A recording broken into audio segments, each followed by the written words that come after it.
ان کے اس مطالبے کو ایڈریس کیا گیا ہے؟ کوئی پیش رفت ہوئی اس حوالے سے؟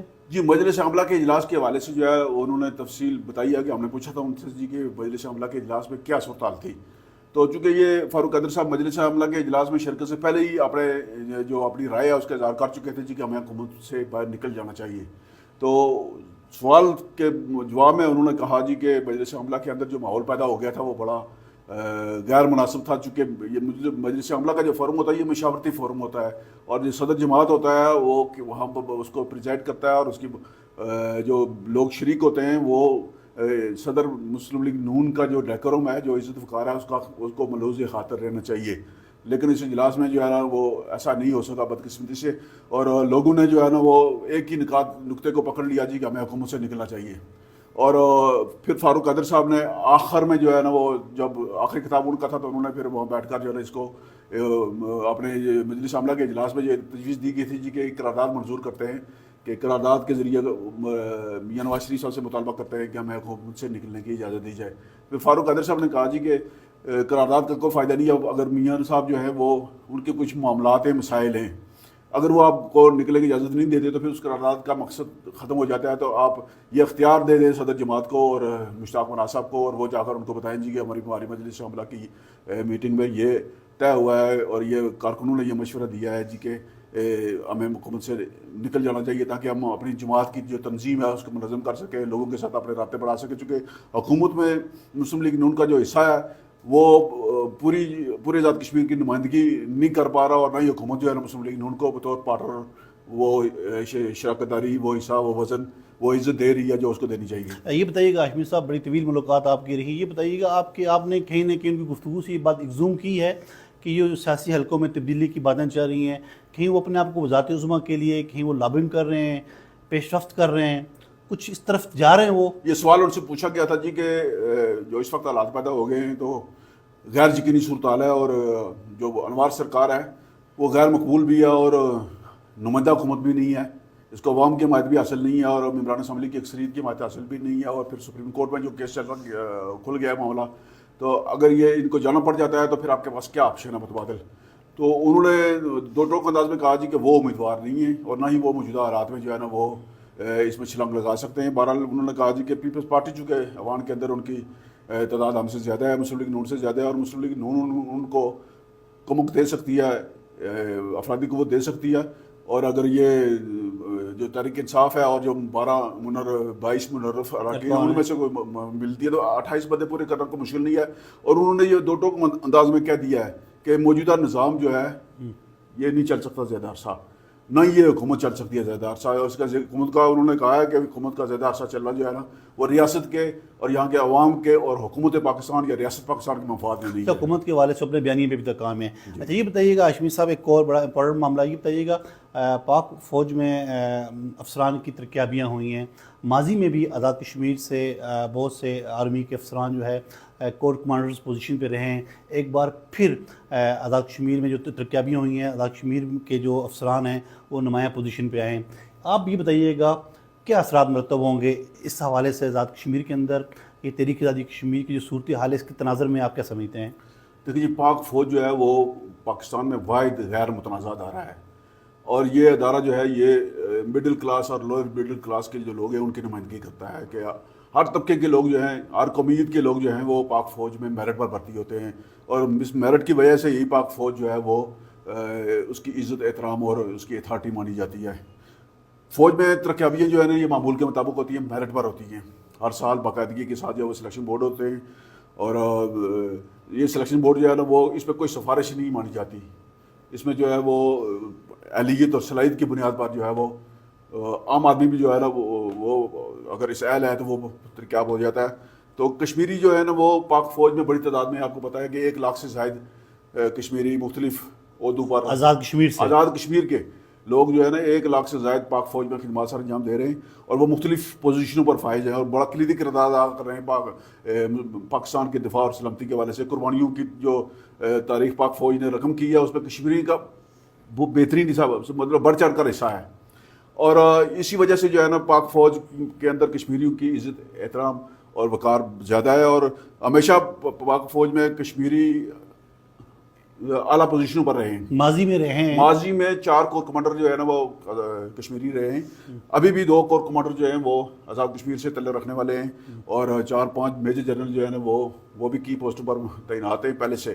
اور ابھی جو حالیہ سلیکشن بورڈ ہوا ہے 2-4 دن پہلے, اس میں 3 نئے میجر جنرل پروموٹ ہوئے ہیں, اور یہ بڑی خوشائن بات ہے. اور یہ میں دو ٹوک انداز میں اور واضح انداز میں یہ بات سامنے رکھنا چاہتا ہوں کہ ہمارے کچھ دوست جو ہیں اندرون ملک اور بیرون ملک بیٹھ کر جو ہے وہ تقابلی جائزہ لیتے ہیں پاکستان کا اور ہندوستان کا.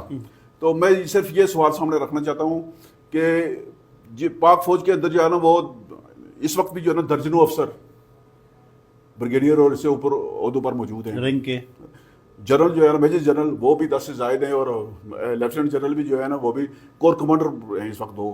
تو کیا مقبوضہ کشمیر کے حوالے سے وہ بتا سکتے ہیں کہ انڈین آرمی میں جس کی تعداد 21 لاکھ سے زیادہ ہے, پاک فوج ہے وہ 13 لاکھ کے قریب ہے, تو 21 لاکھ کی جو انڈین بڑی آرمی ہے اس کے اندر کوئی ایک کشمیری یا مسلمان یا کسی اور اقلیت کا فرد جو ہے نا وہ اہم عہدے پر ہو. وہاں صرف ہندوؤں کی ایک سرید ہے, وہ پریفر بھی ہندوؤں کو کرتے ہیں, یا پھر اس کے بعد پہلے سکھ بھی ہوتے رہے ہیں اس میں. لیکن یہ کمال, یہ انفرادیت, یہ اعزاز پاک فوج کا ہے کہ اس نے کشمیریوں کو بھرپور نمائندگی دی ہے. اور کشمیری جو ہے نا وہ مطلب لیفٹیننٹ جنرل کور کمانڈر ہوتا ہے, اور کور کمانڈر جو ہوتا ہے وہ ایک بہت باوقار پوسٹ ہے فوج کے اندر.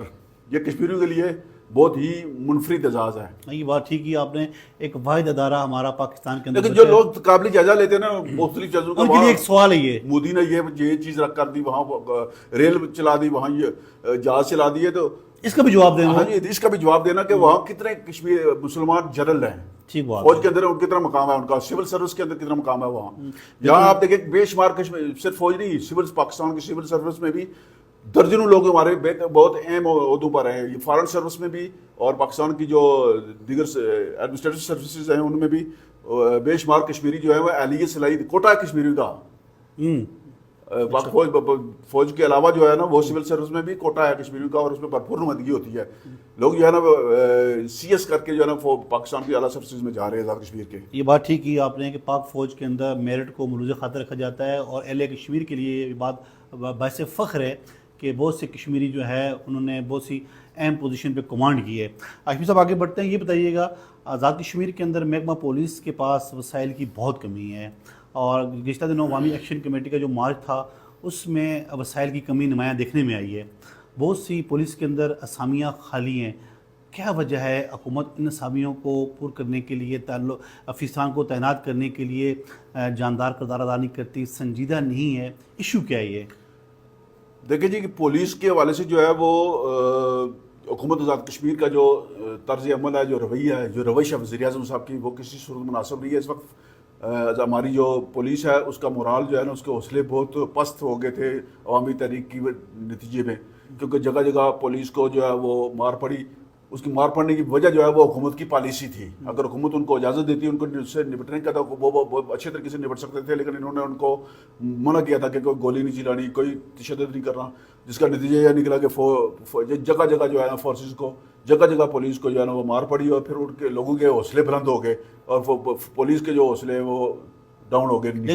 صاحب نئے آئی جی آنے کے بعد انہوں نے انکریج کیا ہے, وہ کوشش کر رہے ہیں. نئے آئی جی صاحب جو ہے نا وہ ایسے وقت میں آئے ہیں جب جو ہے یہ تحریک عروج پر تھی, اور اس تحریک کے بعد کے اثرات اس کے ظاہر کرنے کی کوشش کر رہے ہیں. اور اس کا جو ہے نا پولیس کے اندر بے شمار اور بھی مسائل ہیں, وسائل کی کمی ہے, تعداد بھی کم ہے, 9000 صرف پولیس فورس ہے, اور جس میں سے صرف 3000 جو ہے وہ فنکشنل ہے, باقی جو ہے نا وہ دیگر ڈیوٹیوں پر ہے. اور تھانوں کے اندر جو ہے نا وہ عملے کی کمی ہے. اور پھر یہ جو پولیس کے اندر جو ہے نا یہ جو ترقیابیوں کا عمل ہے, سلیکشن بورڈز وغیرہ کا جو عمل ہے, یہ کافی عرصے سے جو ہے نا یہ تعطل کا شکار ہے. جو روایتی ہتھکنڈے ہیں وہ استعمال کیے جاتے ہیں. ابھی بھی جو ہے نا درجنوں اسامیاں خالی ہیں. وجہ کیا ہے صاحب اس کی؟ یہ وزیر اعظم صاحب کے پاس فائل پڑی, اور وہ اس کو فائل کو نکال نہیں رہے ہو. انہوں نے ایک وزیر داخلہ بھی بنایا ہوا ہے جو صرف کیڑے نکالنے کے لیے. پولیس کا امیج بہتر کرنا اور پولیس کی جو حوصلے بلند کرنے کے لیے ضروری تھا کہ یہ جو زیر التوا جو معاملات ہیں ترقیابیوں کے, یہ فوری یکسو کیے جاتے. ابھی دیکھیں نا ایس پی رینک کی اسامیاں خالی ہیں, ایک ایڈیشنل آئی جی کی اسامی خالی ہے, اور اس پر میرٹ کی بنیاد پر ترقیابی نہیں کی جا رہی کہ جو میرٹ پر جو افسر آ رہے ہیں ان کا تعلق کسی چھوٹے قبیلے سے ہے. اگر وہ ان کے اپنے قبیلے سے تعلق رکھتے ہوتے تو وہ ترقیاب کر دیتے. اب وہ اپنے قبیلے سے نہ ہونے کا یہ رزلٹ ہے کہ وہ میرٹ کی بنیاد پر کسی بندے کو ایڈیشنل آئی جی نہیں لگا رہے. اسی طرح ایس پی کی اسامیاں بھی بے شمار خالی ہیں, ایس ایس پی کی اسامیاں بھی خالی ہیں, ڈی ایس پی کی تو درجنوں اسامیاں خالی ہیں, پھر انسپیکٹر رینک کی اسامیاں خالی ہیں, جن پر ترقیابیاں نہ ہونا جو ہے نا وہ فورس کے اندر بے چینی پائی جاتی ہے. اس حوالے سے پولیس فورس کے اندر جو ہے وہ اب لوگ پہلے دلچسپی کے ساتھ شوق کے ساتھ بھرتی ہوتے تھے, اب جو یہ جو حالات پیدا ہوئے ہیں یہ پولیس کے اندر بھرتیوں کا رجحان بھی جو ذرا کم ہوا ہے. بے روزگاری ہونے کے باوجود جو ہے نا لوگوں کی جو بھرتی شدہ ہیں ان کی حوصلہ شکنی ہو رہی ہے, میرٹ کے قتل عام ہو رہا ہے. پولیس کے اندر جو ہے وہ قطعاً کسی جگہ بھی جو ہے نا وہ میرٹ پر تعیناتی نہیں ہے. یہ بتائیے گا ہاشمی صاحب, یہ ساری جو نیگلیجنس ہے اس کا سارا قصوروار آپ پرائم منسٹر کو کیوں ٹھہراتے ہیں؟ یہ ایک ٹیم ورک ہوتا ہے, اس میں دیگر جماعتیں بھی اس وقت حکومت میں موجود ہیں, انہوں نے خاموشی کی رضا کیوں اوڑھی ہوئی ہے, وہ کیوں نہیں بولتے؟ وزیر اعظم باقی جماعتوں کی کہاں سن رہا ہے جو کہ پولیس کے معاملے میں سنے گا؟ تو باہر آ جائیں وہ. پھر یہ مشورہ آپ ان کو دے باہر آنے کے لیے. پولیس جو ہے نا وہ خالصتاً وزیر اعظم کی وجہ سے فائلیں رکی. یہ 700 سمری جو ہے نا وہ وزیر اعظم کے دستخطوں کی منتظر ہے. آج فاروق قادر صاحب نے بھی جو ہے نا یہ گفتگو میں اپنی میں انکشاف کیا تھا جی کہ وزیر اعظم جو ہے نا وہ ہر کام سیکرٹریز کے ذریعے کروانا چاہتے ہیں, خود کسی بھی فائل پر دستخط نہیں کرتے. یہ کس خوف کا شکار ہیں؟ جو کام وہ خود نہیں کرنا چاہتے وہ سیکرٹری کے ذریعے کیوں کروانا چاہتے ہیں؟ یہ بڑی خطرناک پوزیشن ہے کہ غیر قانونی کام ہے تو پھر وہ سیکرٹری سے کیوں کروانا چاہتے ہیں؟ خود کریں تاکہ کل فیس بھی کر سکے. لوگوں کا احتساب کرنا چاہتے ہیں تو آپ خود کو بھی احتساب کے لیے کل پیش کریں. بہت شکریہ جناب جاوید اقبال ہاشمی صاحب. ناظرین آپ نے ہمارا پروگرام دیکھا. محترم جاوید اقبال ہاشمی صاحب نے پروگرام کے اندر سابق وزیر اعظم راجہ فاروق قادر خان صاحب کے ساتھ سینئر صحافیوں کی جو ملاقات ہوئی ہے اس کا حوال بتایا, اور پاک افواج کے اندر جو ترقیابیاں ہوئی ہیں اور وہاں جو کشمیری جو نمایاں پوزیشن پہ رہے ہیں اس پہ بھی بات کی ہے, اور دیگر امور پہ بھی بات کی ہے. اب آپ کا جو فیڈ بیک ناظرین ہوتا ہے وہ ہمارے لیے حوصلہ افزائی کا باعث بنتا ہے. اگلے پروگرام میں حاضر ہوں گے نئے موضوعات کے ساتھ. اللہ حافظ.